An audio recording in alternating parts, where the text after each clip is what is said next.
El Ministerio Internacional Reinando en Plenitud presenta el estudio bíblico de hoy. Pastor Jorge Matallana.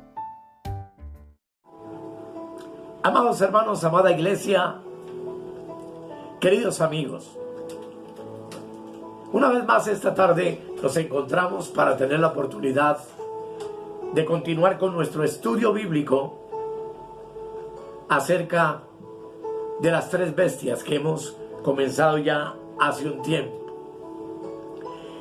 Vimos en el capítulo 12 al gran dragón y en el capítulo 13 entendimos que el apóstol Juan nos revela la visión de dos bestias, una que es el anticristo y otra que es el falso profeta. Ya vimos el versículo 1 y 2 e indudablemente utilizamos bastante tiempo para su interpretación, en razón de que lo que este ministerio quiere es dejar una constancia de que la palabra de Dios no se puede interpretar así sencillamente o dando una opinión o aún diciendo lo que las cosas significan sin apoyarse uno debidamente con todas las demás escrituras que sirven para reafirmar una verdad. Hoy vamos a estudiar el versículo 3 y el 4 y vamos a hacer una oración sencilla rogándole al Espíritu Santo que nos ayude y que podamos tener una comprensión clara de lo que el Señor quiere enseñarnos. Querido Dios, te damos gracias en el maravilloso nombre de Jesús y oramos al Espíritu Santo para que, siendo nuestro divino Maestro, nos instruya, nos enseñe y nos revele y nos lleve a toda verdad en el nombre de Jesús. Amén. Amén y amén. Dice el versículo 3: vi una de sus cabezas como herida de muerte, pero su herida mortal fue sanada, y se maravilló toda la tierra en pos de la bestia. Y adoraron al dragón que había dado autoridad a la bestia, y adoraron a la bestia diciendo: ¿quién como la bestia? ¿Y quién podrá luchar contra ella? El dragón, amados, le dio su poder y su trono y grande autoridad. Sabemos que este líder mundial en realidad recibe el poder de parte de Satanás y va a ser apoyado por él. Por medio de este hombre, Satanás expresará su propio deseo de tener autoridad y de ser adorado por todos los hombres. Y la bestia toma la oferta que Jesús rechazó, como dice Mateo capítulo 4 del verso 8 al 10, en donde leemos lo siguiente: otra vez le llevó el diablo a un monte muy alto y le mostró todos los reinos del mundo y la gloria de ellos, y le dijo: todo esto te daré si postrado me adorares. Verso 10: entonces Jesús le dijo: vete, Satanás, porque escrito está: al Señor tu Dios adorarás y a Él solo servirás. Así entonces, amados, con todo lo que ya hemos visto, podemos entender que la bestia o el anticristo no es un hombre ordinario.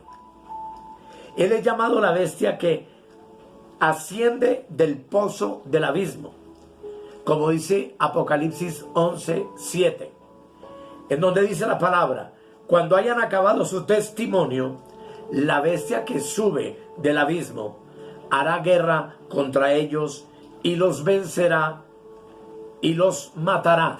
Así que no solamente surge de la tierra, del mar, de las naciones, sino que también surge del abismo, dando con esto a entender su ascendencia completamente demoníaca y satánica.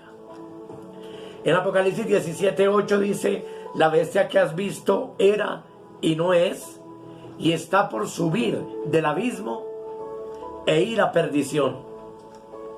Y los moradores de la tierra, aquellos cuyos nombres no están escritos desde la fundación del mundo en el libro de la vida, se asombrarán viendo a la bestia que era y no es y será.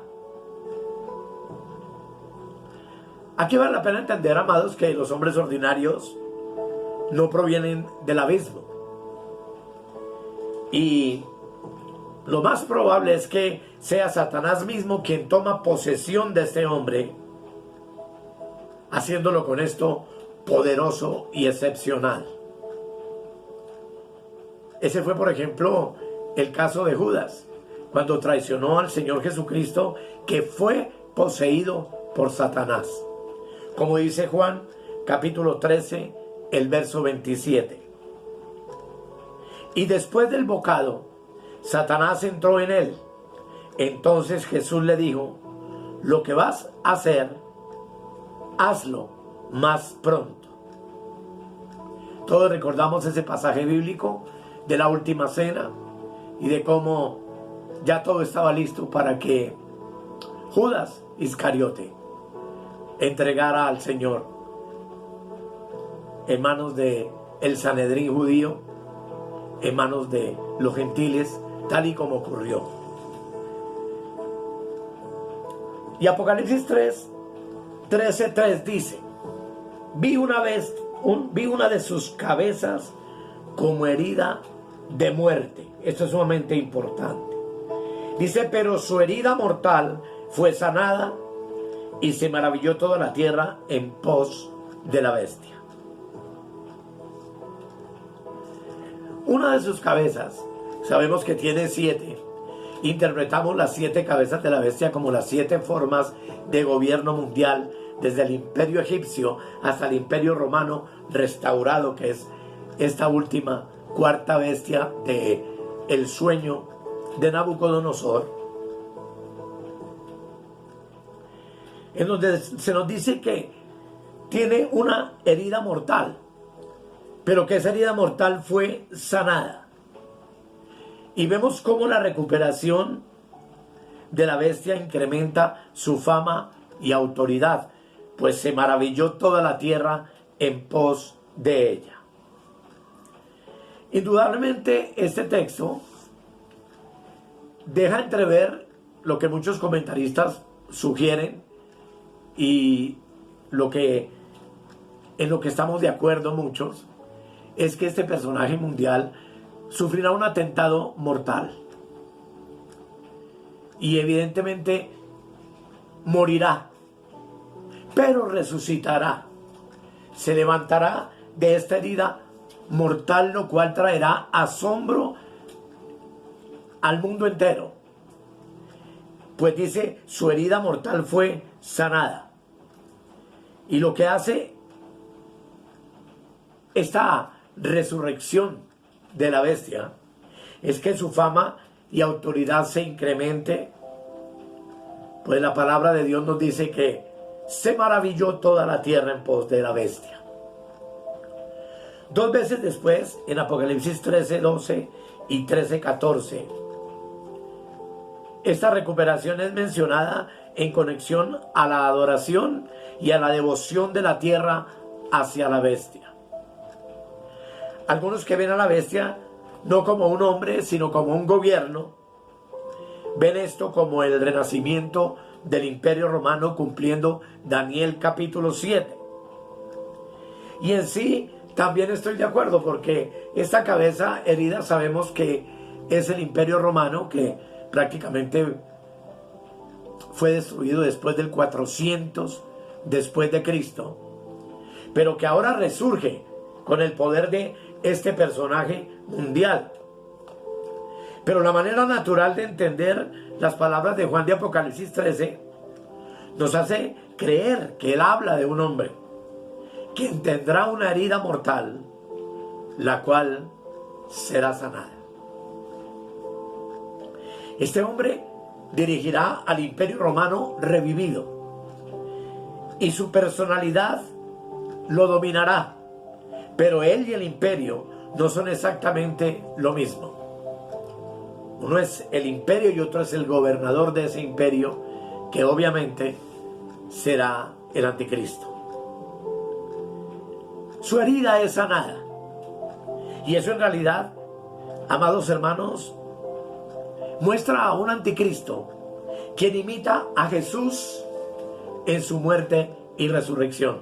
Ya vimos con anterioridad que el dragón representa al antipadre, que el anticristo representa al antihijo y que el falso profeta representa al anti-Espíritu Santo. Así que este anticristo, que imita todas las cosas que son de Cristo, quiere con este acontecimiento imitar la muerte y la resurrección de nuestro Señor y Salvador amado. Entonces el mundo creerá esto y añadirá en gran manera fama, poder y adoración, que es lo que finalmente Satanás a través de este personaje busca. Pues dice el versículo 4: y adoraron al dragón que había dado autoridad a la bestia, y adoraron a la bestia diciendo: ¿quién como la bestia? ¿Y quién podrá luchar contra ella? Notemos bien algo importante, amados. Dice: adoraron al dragón que había dado autoridad a la bestia. Mientras las personas adoran a esta bestia y se postran ante su gobierno, puede ser que ellos no sepan que se están inclinando ante el mismo Satanás. Pero la realidad detrás de todo esto está nada más y nada menos que la adoración a Satanás. Ellos claramente adoran a ambos, la bestia y el dragón, pero su adoración al dragón puede ser que ellos mismos no lo sepan. Y hoy en día, amados, aunque la adoración a Satanás se está convirtiendo cada día en algo mucho más popular, sabemos la creación de templos e iglesias consagrados a Satanás. Eso simplemente es una pequeña fricción de lo que ocurrirá durante la tribulación, cuando la gente abiertamente adorará a Satanás. Pero esto es porque más personas viven esperando que Satanás aparezca con fealdad, con horror, así como nos lo pintó la Iglesia Católica, con cachos, con cola, con un tridente en la mano, rojo y terrible y amenazador. Sin entender que esa es una apreciación completamente errónea, porque dice la Biblia que el mismo Satanás se disfraza como ángel de luz. Así que entonces no es extraño lo que dice 2 de Corintios capítulo 11, versos 14 y 15, donde la palabra de Dios dice: y no es maravilla, porque el mismo Satanás se disfraza como ángel de luz. Así que no es extraño si también sus ministros se disfrazan como miembros de justicia, cuyo fin será conforme a sus obras. Ese acontecimiento apoteósico de una muerte y una resurrección de este líder mundial hace que surja una exclamación mundial: ¿quién como la bestia? ¿Y quién podrá luchar contra ella? Lo que implica, amados, que el mundo entero estará asombrado ante el poder de este personaje, y creerán que él es tan poderoso que es invencible y que no puede ser conquistado. Eso nos hace entender que el anticristo se verá como un tremendo ganador. Cuando él blasfeme contra Jesús y persiga al pueblo de Dios, este pueblo de Dios que se queda del arrebatamiento y los muchos que se convierten como consecuencia del arrebatamiento, se verán como unos completos perdedores en corto tiempo. Así que el resto de la humanidad adorarán a la bestia y al dragón detrás de la bestia, simplemente por el poder que la bestia exhibe. Ya tuvimos la oportunidad de entender que es un líder carismático, elegante, que se presentará seguramente con una dulzura, una astucia y una inteligencia obviamente sobrenatural, pues procede de su padre, que es Satanás, y el mundo entero lo admirará y se postrará ante él. Apocalipsis 13, versículos 5 y 6 dice: también se le dio boca que hablaba grandes cosas y blasfemias, y se le dio autoridad para actuar 42 meses, y abrió su boca en blasfemias contra Dios, para blasfemar de su nombre, de su tabernáculo y de los que moran en el cielo. Detengámonos un poco aquí y hablemos de las blasfemias de la bestia. Hablaba grandes cosas y blasfemias, lo que implica que un nombre que le quedaría muy bien en vez de anticristo sería blasfemador, porque podría ser un título mucho más acertado que anticristo, sobre todo para los últimos tiempos finales del dictador, que son los 3,5 últimos años, que se conocen ya, como hemos estudiado tanto, como la gran tribulación. Así que más que nada, amados, esta bestia es un hombre que habla contra Dios y contra todo lo que Dios representa. Su nombre, el nombre de nuestro Dios, su tabernáculo, que sin duda en breve será reconstruido en Jerusalén, de nuevo el templo, que originalmente fue destruido en el año 70, como ya hemos estudiado tantas veces. Pero también habla, dice, contra los que moran en el cielo. Esto no es raro, hermanos, pues ustedes y yo históricamente recordamos que hay muchos ejemplos de emperadores romanos que blasfemaban contra Dios, que se sentaban en su trono y se hacían pasar por Dios y adorar como dioses. Pero ninguno de ellos podríamos decir que cumple con esta profecía, aun cuando figuraban de antemano como proyectos del cumplimiento de lo que está por pasar en breve sobre la tierra. Pues dice la Biblia que se le dio autoridad para actuar 42 meses, lo que implica que en los 3,5 años después de su manifestación, entendiendo que la tribulación dura 7 años, estará restringido por Dios. Pero luego, los últimos 42 meses, tendrá todo el poder y toda la autoridad para hacer y deshacer a su antojo, como ya lo hemos visto anteriormente. La duración de este periodo muestra que la bestia tendrá un dominio total en la última mitad de los 7 años finales, y que durante todo el tiempo,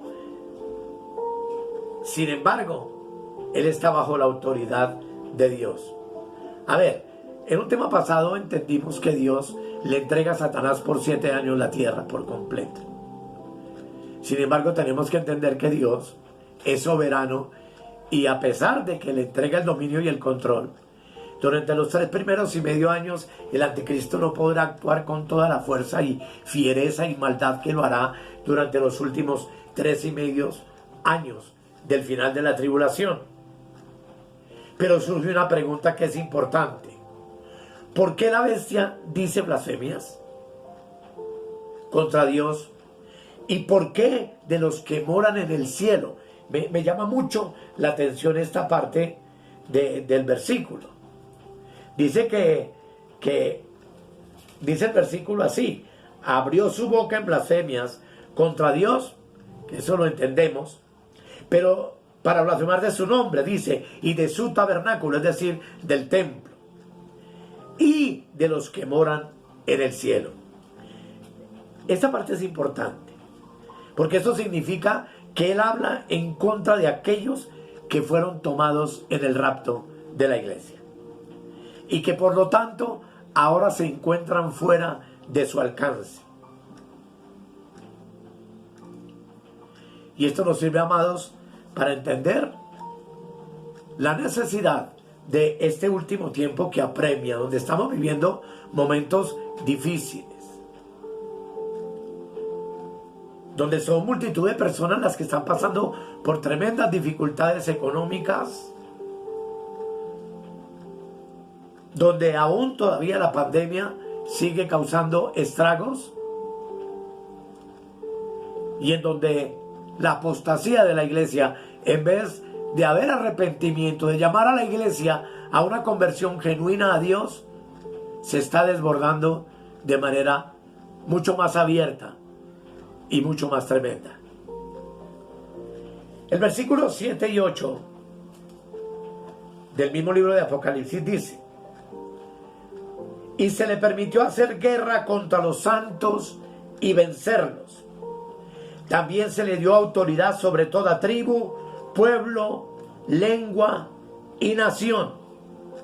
Y el versículo 8 dice: y la adoraron todos los moradores, oiga bien, de la tierra, cuyos nombres no estaban escritos en el libro de la vida del Cordero, que fue inmolado desde el principio del mundo.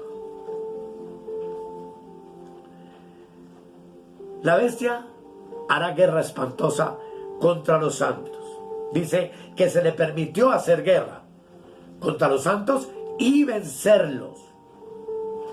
También se le dio autoridad sobre toda tribu, pueblo, lengua y nación. Y aclara que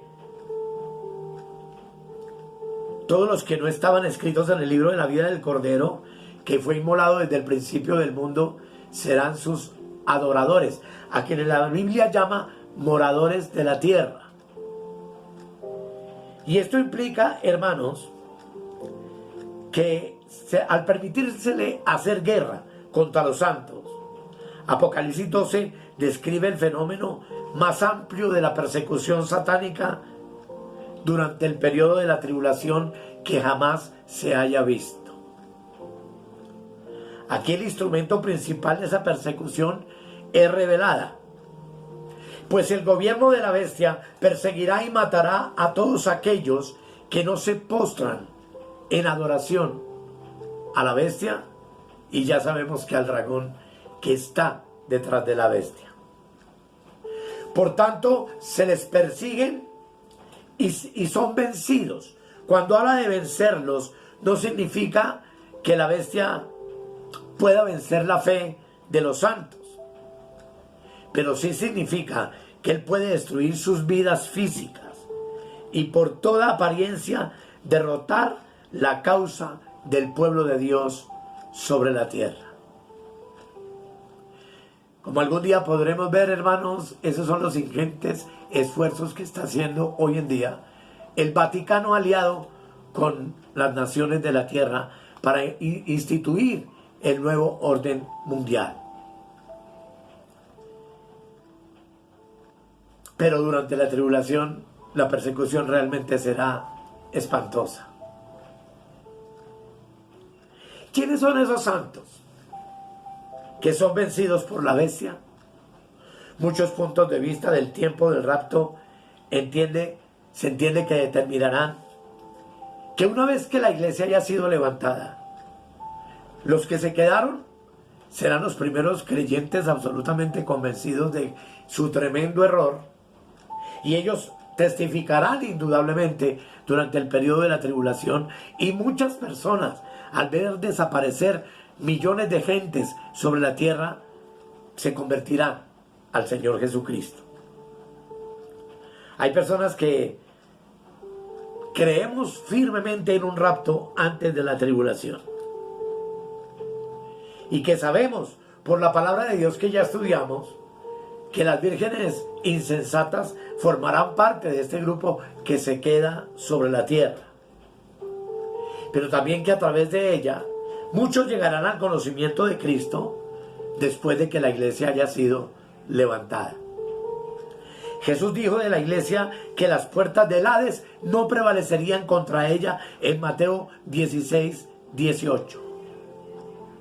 Y el tiempo del Hades y el tiempo de Satanás y el tiempo del anticristo y el tiempo de la mortandad sobre la tierra ocurrirá durante la tribulación.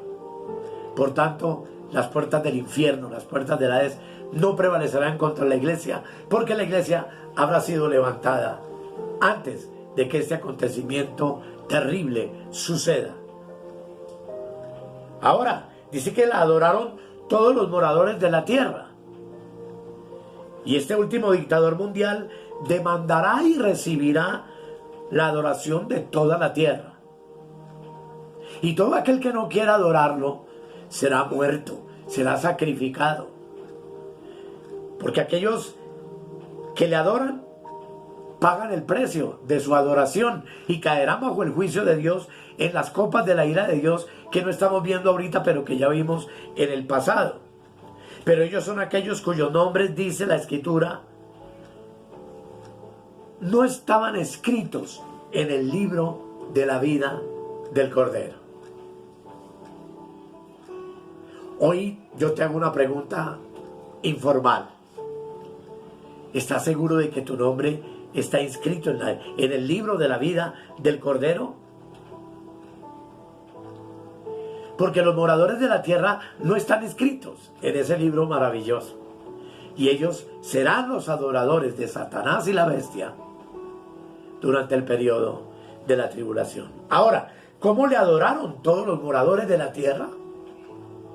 ¿Será quizás por medio del patrón de la adoración que demandaron en el pasado los emperadores romanos? Pues sabemos que este imperio es la resurrección del imperio romano en los días de la iglesia primitiva. Había tiempo en la iglesia primitiva cuando todos los residentes del imperio se les pedía quemar una pizca de incienso ante la estatua de César y decir: César es el Señor. Los cristianos se rehusaron a hacer esto y eran perseguidos por causa de ellos, y vimos la terrible flagelación y el martirio de cientos de personas durante estos 100 primeros años de la historia de la iglesia. Pues los romanos lo miraban como un acto de alianza política, la adoración a César, pero los cristianos correctamente interpretaban que era un acto de adoración religiosa. Y después de los grandes y terribles gobernantes totalitarios que han habido sobre la tierra del siglo XX, como Lenin, Stalin, Hitler y Mao Zedong, no es difícil imaginar a un mundo dominado por un líder que demandará a la fuerza la declaración de esta alianza con él, equivalente a su adoración. Y amados, por la palabra de Dios, y sería un tema hermoso poderlo tratar en otra ocasión, el libro de la vida contiene los nombres de todos los redimidos de Dios. Así dice Apocalipsis 20, el versículo 15. Dice Apocalipsis 20, 15 lo siguiente: y el que no se halló inscrito en el libro de la vida fue lanzado al lago que arde con fuego y azufre. Así que, amado, la idea es que al adorar a la bestia y al tener su nombre no inscrito en el libro de la vida, son personas absolutamente excluidas de la gloria de Dios, excluidas del reino milenial que Dios establecerá inmediatamente después de los 7 años. Del Cordero que fue inmolado desde el principio del mundo, dice. Y este título es profundamente significativo para Jesús, pues nos recuerda el plan eterno de redención de Dios, el cual fue puesto en un lugar antes de que Él creara los seres que serían redimidos. Este plan maravilloso y eterno no es fortuito ni es un acaso. Por eso la iglesia está llamada a entender y conocer la profecía bíblica. Porque Dios no está sorprendido con lo que está pasando ni con lo que va a pasar. Dios no se sorprendió con la caída de Adán y Eva en el huerto del Edén. Dios no se sorprende de la naturaleza corrupta y de la maldad que impera hoy en los hombres. Dios no lo va inventando mientras se está desarrollando todo. No, todo lo que está pasando, mis amados, está de acuerdo y trazado por un plan que Él hizo antes de la fundación del mundo, y en el cual de manera extraordinaria y maravillosa tú y yo fuimos incluidos por su misericordia, por su bondad y por su amor.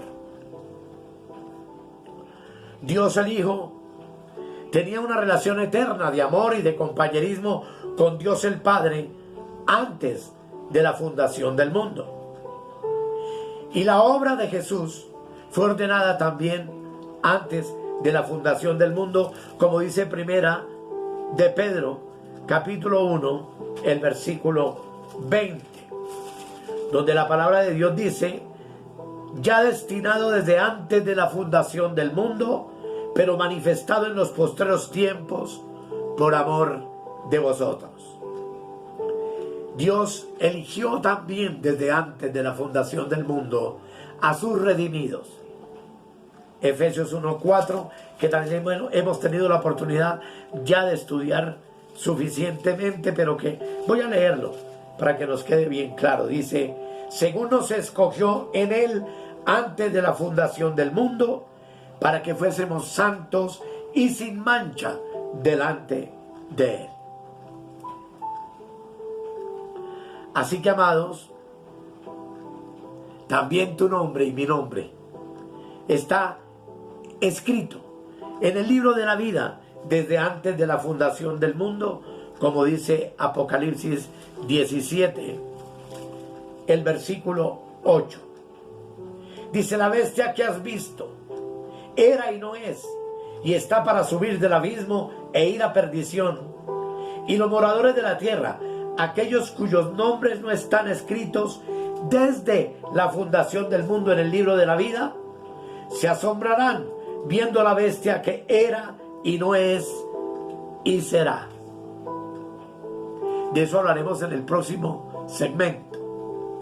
Lo importante aquí, amados, es que el reino de los cielos fue preparado para los redimidos antes de la fundación del mundo, y que ya nuestros nombres están escritos en el libro de la vida, lo mismo que no están escritos los nombres de todos aquellos a quienes Dios excluyó de este plan eterno. Así que Apocalipsis 13, versículos 9 y 10 se convierte en una severa advertencia para todos nosotros. Pues dice: si alguno tiene oído, oiga. Si alguno lleva en cautividad, va en cautividad. Si alguno mata a espada debe ser muerto. Aquí está la paciencia de los santos. Quiero terminar esta parte diciéndoles que si alguno tiene oído, oiga. Esto introduce una solemne palabra de advertencia, la cual está intencionada para captar la atención de aquel que escucha. Yo espero que tú estés escuchando en esta hora esta realidad. Si alguno lleva en cautividad, va en cautividad. Eso significa que los funcionarios de la bestia no están sin culpa. Aunque estas cosas son profetizadas y son parte de un plan predeterminado por Dios desde antes de la fundación del mundo, no hará ni más ni menos en lo más mínimo irresponsables a aquellos cuyos nombres no están escritos en el libro de la vida, y aquellos que voluntariamente decidirán también adorar a la bestia y a su imagen, que veremos más adelante, detrás de lo cual está Satanás. Si tú trabajas para la bestia y conduces a otros en cautividad, también irás en cautividad. Dios medirá en ti en la manera con que mediste a otros. Y esto puede tener un segundo significado para terminar. algo adicional. No hay esperanza en pelear en contra del anticristo. La única manera de vencer es el estar firmes en la fe y el ser pacientes en Jesús. Pues dice, aquí está la paciencia y la fe de los santos. Aunque ellos son ferozmente atacados por el anticristo y todos sus seguidores, los santos de Dios deberán mantenerse firmes en la fe, en la justicia, hasta el final de sus días, entendiendo que Él recompensará su persecución con la propia persecución que Él mismo hará sobre la bestia, sobre el falso profeta y sobre todos sus seguidores. Amados, espero poder continuar en el próximo tema. Y aquí lo importante, amados, es que tu paciencia y la mía está en resistir hasta el final. Indudablemente estamos viviendo tiempos difíciles. Indudablemente la familia está siendo afectada terriblemente por las circunstancias que se están viviendo sobre la tierra. Pero tú y yo, en Cristo, somos llamados a perseverar hasta el fin. Somos llamados a confiar en que Dios tiene el control perfecto de toda la situación que está aconteciendo sobre el planeta. Que no hay nada que tú y yo podamos hacer para cambiar lo que está por pasar. Aquí, si tú oras y ayunas para que no pase lo que va a pasar, estás perdiendo tu tiempo. Aquí tenemos que aceptar una realidad, y es que Dios tiene el control y que lo que viene sobre la tierra es absolutamente inevitable, pues es el juicio de Dios sobre todas las naciones infieles y apóstatas que han blasfemado su nombre y que han dejado de lado la fe y la justicia y sobre todo su palabra santa y su palabra hermosa. Amados, que el Señor continúe bendiciendo tu vida, y oro para que esta reflexión breve te ayude a meditar profundamente y a estar listo y a estar preparado. Suena la trompeta, hermanos. Nos vamos con Cristo. El arrebatamiento es inminente. Este cuerpo es transformado en un cuerpo glorificado. Los que durmieron en Cristo resucitan de sus tumbas y juntos recibiremos al Señor en el aire para ir primero al tribunal de Cristo y luego a las gloriosas bodas del Cordero. Y ahí nos vamos a ver y nos vamos a abrazar y nos vamos a gozar, porque esto que Dios está haciendo hoy a través de este ministerio y de muchos otros es alertarnos y prepararnos para ese glorioso día. Que el Señor continúe bendiciendo tu vida. Nos vemos en el próximo tema y, como siempre les he dicho, hasta la próxima y felicidades. Escudriñad las Escrituras, porque a vosotros os parece que en ellas tenéis la vida eterna, y ellas son las que dan testimonio de mí. Si necesitas oración o tienes alguna inquietud, contáctenos al 314-585-2864. Suscríbete en nuestro canal de YouTube o escríbenos al correo electrónico reinandoenplenitud@gmail.com. Bendiciones para todos y hasta la próxima.